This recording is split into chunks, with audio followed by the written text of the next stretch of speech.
Did not see me creep downstairs to have a peek.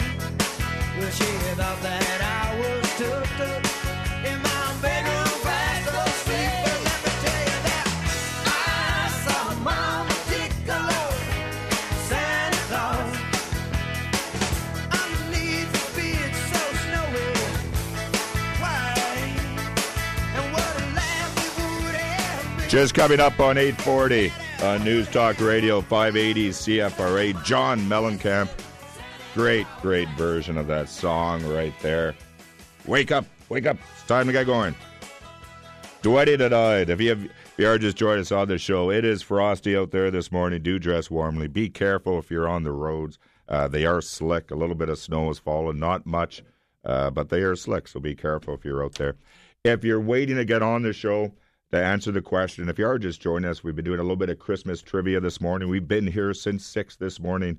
The question that is out there right now, what is the name of the little girl in most versions of the Nutcracker? What is that little girl called?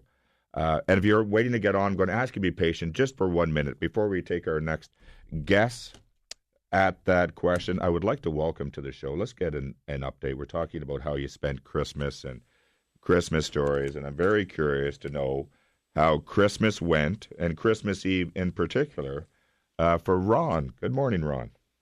Morning, Ron. How are you? I'm doing well, sir. Now, just quickly for people listening, well, you're a regular CFRA listener, and you certainly call in. We've spoken a few times in the past, and you phoned in last week to let me know. I was asking people, what are you doing for Christmas? And you do something rather special on Christmas Eve. Can you tell our listeners what you do, or the past couple of years, what you've been doing on Christmas Eve? Absolutely, Ron. What I do is I go to the Shepherds of Good Hope, and I give them a little something warm. So the first year, what was warm, it was a nice Tim Hortons Tim cards, because there's a Tim Hortons right beside the Shepherds of Good Hope there. Yep. And they can buy a nice hot coffee or soup. This year I went a little bit further, and I got them, I call them care packages, but gift bags, and they had a hat, gloves, toothbrushes, even deodorant, razors, all that kind of stuff, plus chocolates and cookies in there. And the Tim's card as well, right? And the Tim cards, of course. Yes, absolutely. Yeah. Now, Ron, again, I want to make sure it's early in the morning on Boxing Day, or St. Stephen's Day, as we prefer to call it down here. Yes, it's early in the morning, but I want to make sure people listening are picking up on what this is. Just an idea that you've come up with. You're not part of a social agency. This is not a government idea. You just came up with this idea, and you're talking about a lot of Tim cards. If you don't mind me asking, Ron, and one of the reasons we phoned you this morning, how many Tim cards did you give out this year? 200. 200. Yeah, and I gave out almost, and I gave out every gift bag was given out. There was 80 for women, 120 for men, and we were able to give them all out. And Rod, you're a musician as well, right? Do I have that? I'm a little bit of a musician, yes. A little bit of keyboards. You play keyboards, so part of this, you go down. Did you do this as well? Did you bring your keyboards down this year?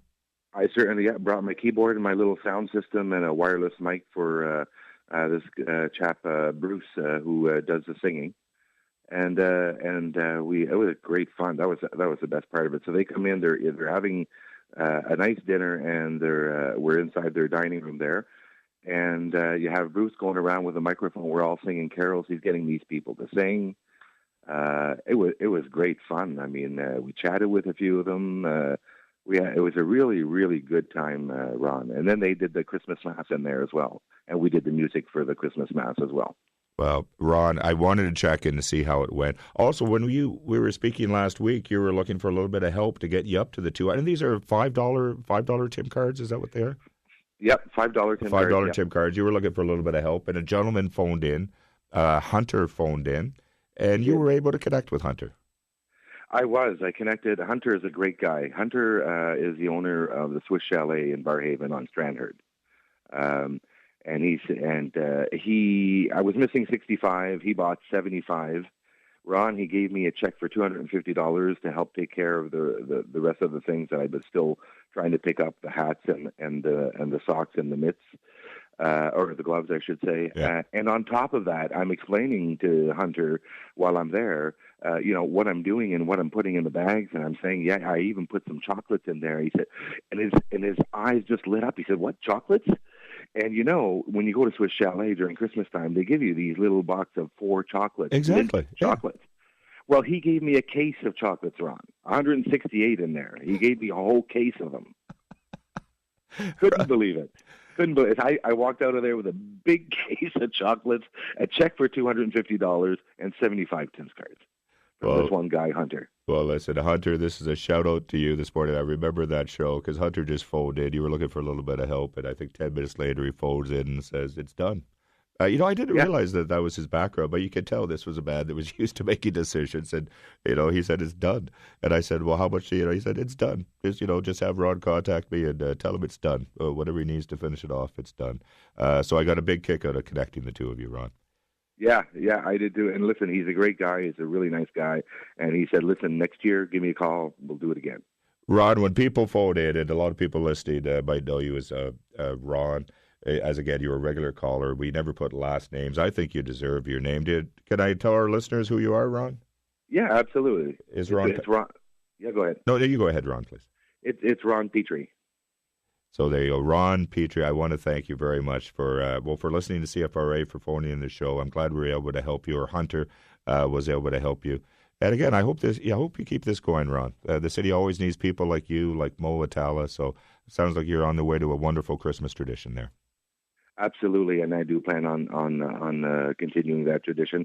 And Ron, again, thank you very much because you gave me a couple of minutes on the show there, and look what happens, right? There's another chap, Ron, that he's the head of a soccer association, donated like 100 pairs of socks.